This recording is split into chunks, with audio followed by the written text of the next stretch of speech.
Olá, sejam bem-vindos mais uma vez ao canal Estudos da Doutrina Espírita. Estamos realizando frequentemente, semanalmente. Todas as segundas-feiras você recebe um novo vídeo de estudos da obra kardeciana. Nós estamos estudando o Livro dos Espíritos, montando um curso online gratuito para você. Você acessa o canal, tanto no YouTube quanto no blog pessoal do Facebook, e encontra lá todos os vídeos já gravados desde os princípios do entendimento das reflexões do Livro dos Espíritos, desde a sua introdução. Então, já estamos na terceira parte dessa obra, que trata das leis morais. Hoje vamos começar o capítulo 8, que trata da lei do progresso. Acompanhe comigo.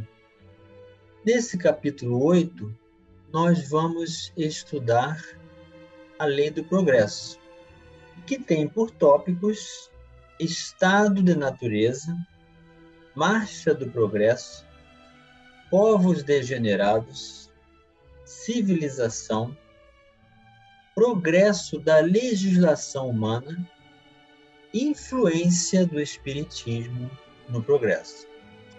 Vamos começar pelo primeiro tópico, estado de natureza. É a pergunta 776. Allan Kardec fez a pergunta: serão coisas idênticas o estado de natureza e a lei natural? Então, a lei natural, os espíritos já responderam que são as leis de Deus. Estado de natureza é a mesma situação? E os espíritos respondem não. O estado de natureza é o estado primitivo. A civilização é incompatível com o estado de natureza, ao passo que a lei natural contribui para o progresso da humanidade.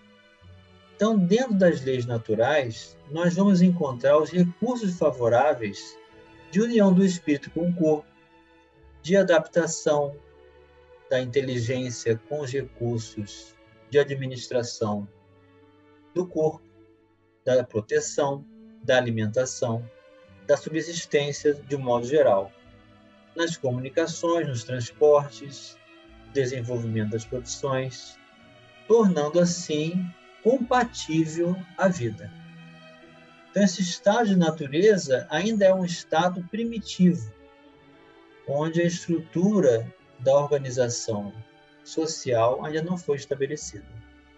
E Allan Kardec vem dar sua contribuição. O estado da natureza é a infância da humanidade e o ponto de partida do seu desenvolvimento intelectual e moral. Sendo perfectível e trazendo em si o germe do seu aperfeiçoamento, o homem não foi destinado a viver perpetuamente no estado de natureza, como não foi a viver eternamente na infância.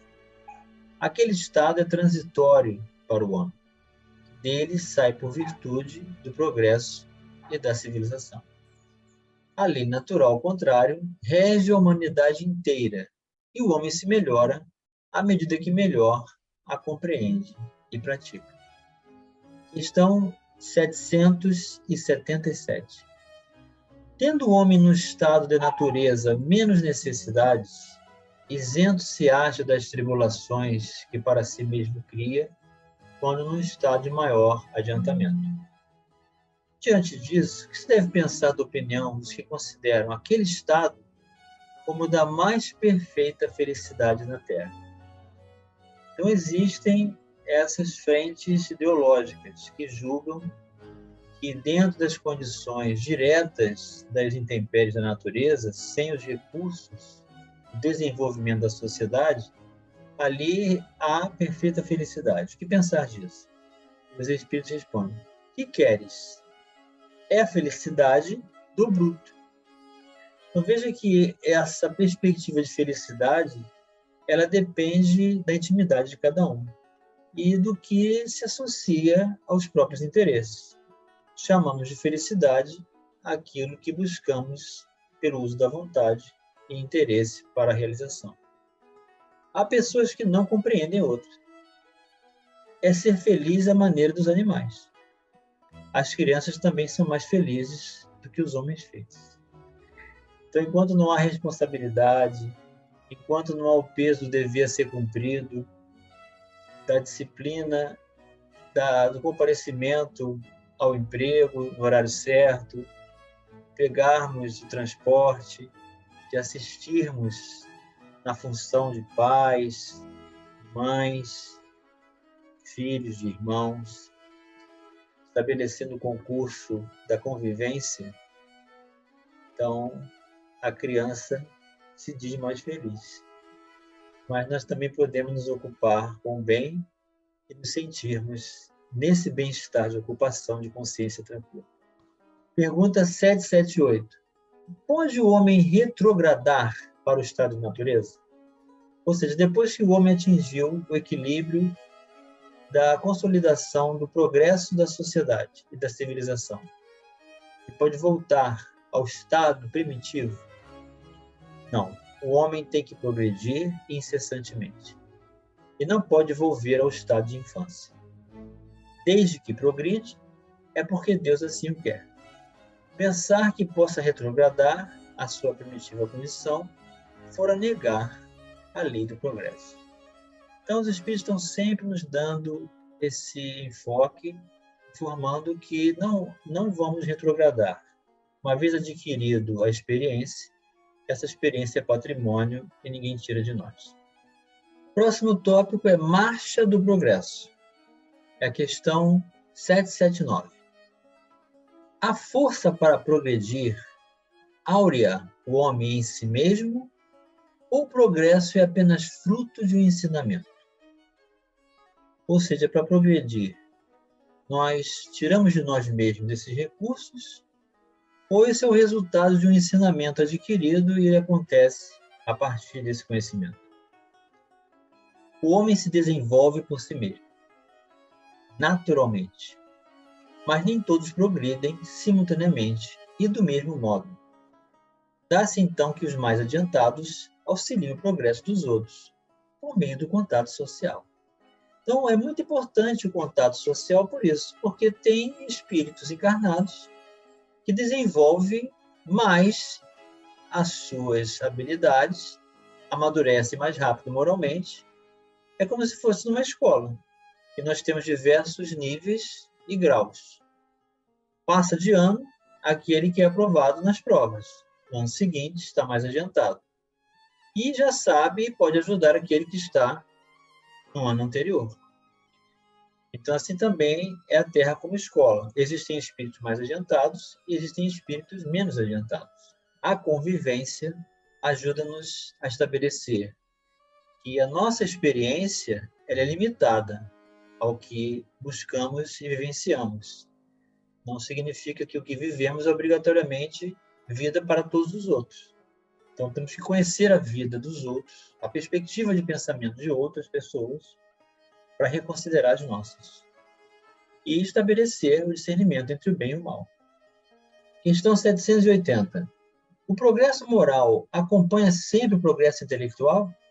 Decorre deste, mas nem sempre o segue imediatamente. Então, primeiro vem o progresso intelectual. Eu só vou poder fazer o discernimento do bem e do mal se eu tiver desenvolvimento da inteligência. Então, desenvolvendo a inteligência, eu faço a distinção desses valores. O progresso moral é mais sentimento do que intelecto. Às vezes, o espírito desenvolve o intelecto, não desenvolve o moral. Por isso que eles disseram, mas nem sempre o segue. Então, ter títulos, ocupar-se, destacar-se financeiramente, economicamente, socialmente, não significa evolução obrigatória. Porque o progresso intelectual gera cultura, mas só a moral vai gerar evolução. Depois, desenvolveu esses valores. Porque desenvolver a moral sem o intelecto é tornar-se ingênuo. e não aproveitar com segurança todas as escolhas com discernimento. Então, sem discernimento, nos tornamos ingênuos e não progredimos como deveríamos. Então, primeiro o intelectual, em seguida o moral. Mas tem gente que desenvolve o intelectual sem o moral. Então, não evolui. E a sua pergunta A: como pode o progresso intelectual engendrar o progresso moral? Mas, já que ele decorre deles, como que ele pode cultivar, fazer nascer esse progresso moral? Fazendo compreensíveis o bem e o mal. O homem, desde então, pode escolher. O desenvolvimento do livre-arbítrio acompanha o da inteligência e aumenta a responsabilidade dos atos.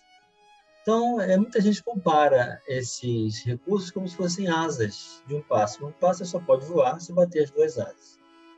Se desenvolvemos só o intelecto ou só a moral, não temos as duas asas em equilíbrio para alçar voo. Isso resume tudo. Pergunta B: como é nesse caso que muitas vezes sucedem serem os povos mais instruídos, os mais pervertidos também? É como se ele estivesse fazendo a mesma pergunta de uma forma diferente, né? Porque os espíritos já disseram que um povo ou uma pessoa pode desenvolver o intelecto sem a moral, e aí torna-se pervertido. Então é a mesma pergunta. E os espíritos dizem: o progresso completo constitui o objetivo. Os povos, porém, como os indivíduos, só passo a passo o atingem. Enquanto não se lhes haja desenvolvido o senso moral, pode mesmo acontecer que se sirvam da inteligência para a prática do mal.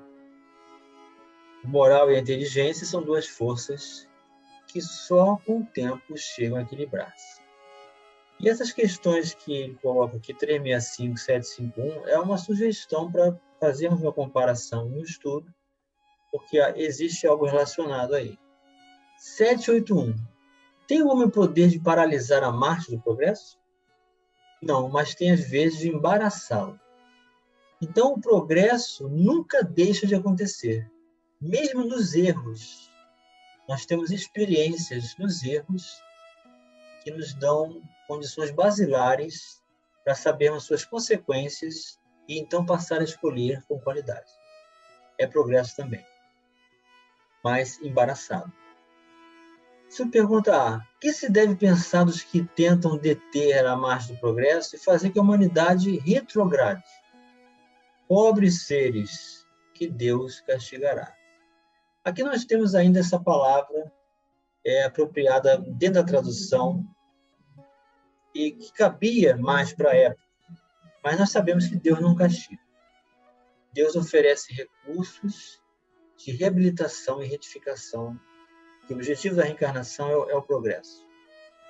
Serão levados de roldão pela torrente que procuram deter. Então, quando nós nos afastamos de Deus, nós criamos a própria miséria moral, o próprio mal para nós mesmos.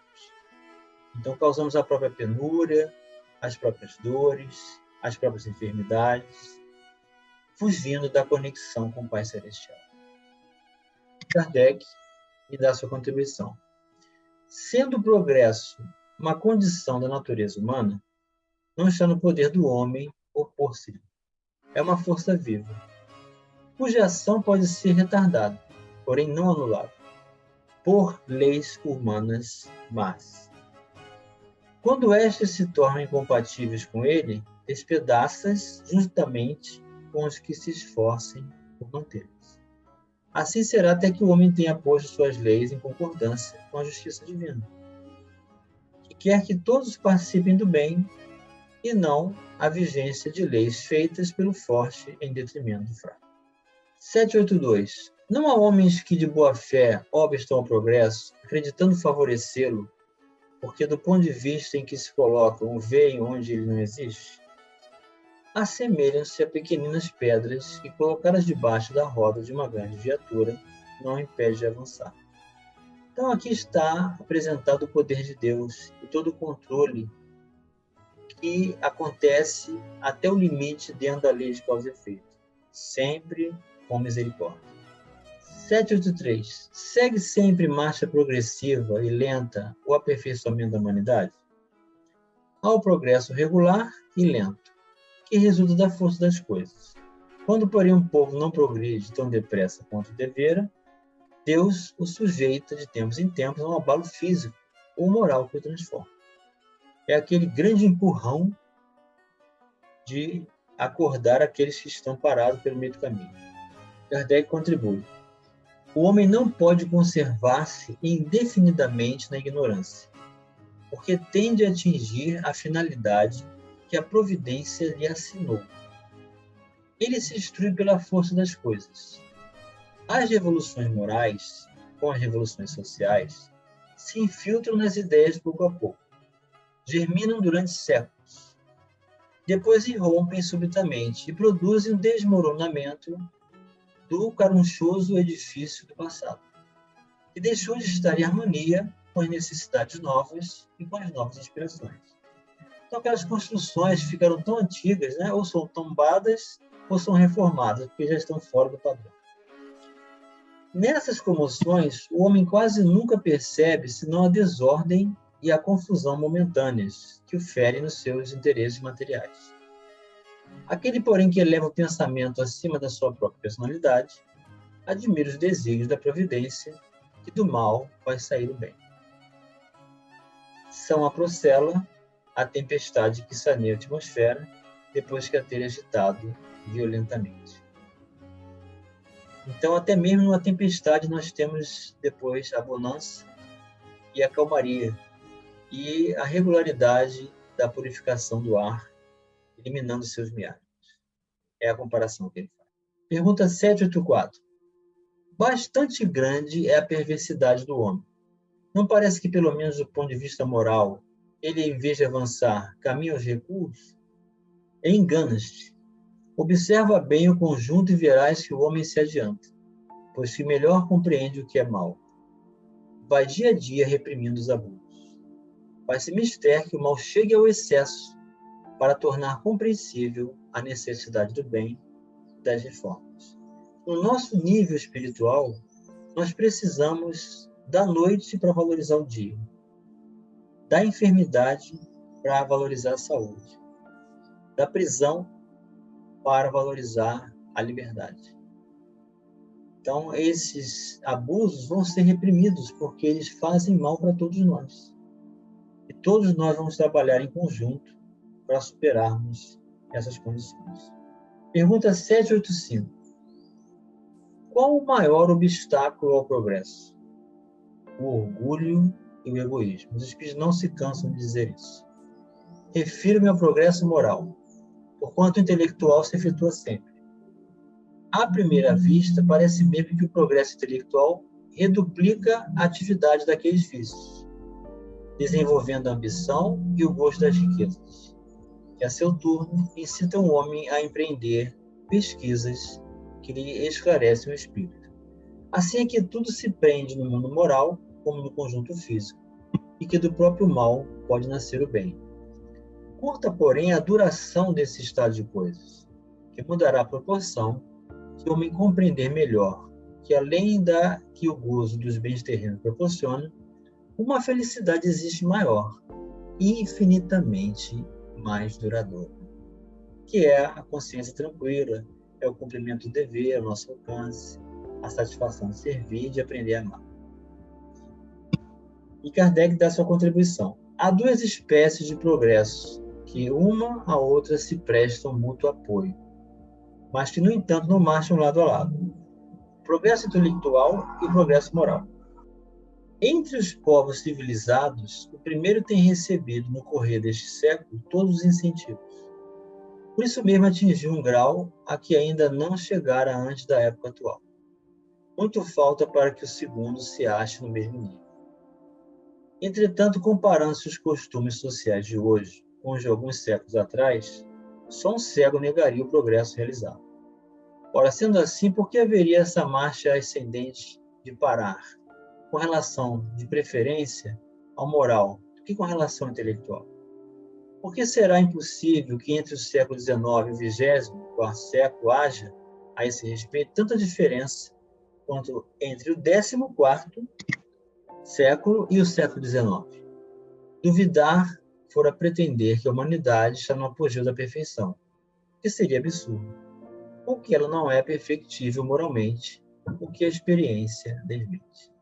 Então, nós temos nos exemplos dos espíritos superiores, que foram espíritos como nós, menores, ainda imperfeitos, caminhando, e eles chegaram lá e é possível desenvolver a moral e ser um espírito cada vez mais vinculado aos propósitos divinos do Evangelho. E vivenciar um estado de paz, de equilíbrio, de saúde moral, resultante do desenvolvimento intelectual, fazendo discernimento entre o bem e o mal.